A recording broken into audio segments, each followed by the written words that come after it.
কি গো, শনিবারের দুপুরের মেনুতে কি রান্না করলে? এই তো শাক করেছি, পালং শাক। এটা পালং শাক।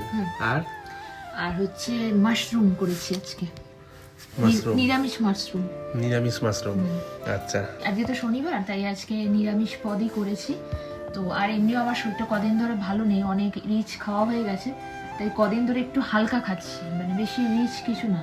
তাই জন্য এই সামান্য এই দুটো পদই করেছি আপাতত। আর কি বা খাবো শনিবারে, একঘেয়ে। হ্যাঁ, তো ওই জন্য মুখ সয়ে বাজারে গেছে। মানে আসার সময় বাজারে দেখলে মাশরুম পাওয়া যাচ্ছে। তো শনিবারে কি রান্না করবো বুঝতে পারছি না, মাথা কাজ করে না।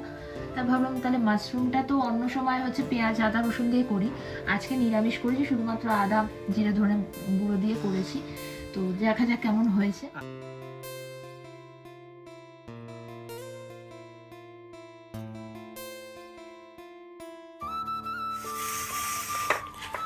ভাত, পালং শাক প্লেটে সাজিয়ে দেওয়া হয়ে গেছে, এবার খাওয়ার পালা।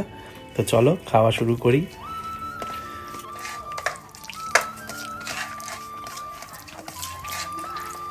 ভালো লাগছে বন্ধুরা খেতে, পালং শাকের স্বাদটা বেশ মুখে গিয়ে সুন্দর একটা স্বাদ দিচ্ছে, ভাল লাগছে বেশ। গরম গরম ভাতে শীতকালে দারুণ লাগছে।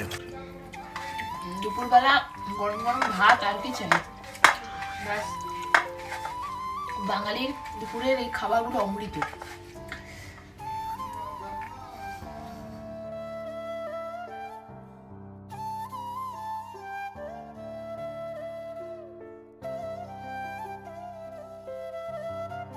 শনিবারের দুপুরে পাতে চলেই এসছে মাশরুম, নিরামিষ মাশরুম।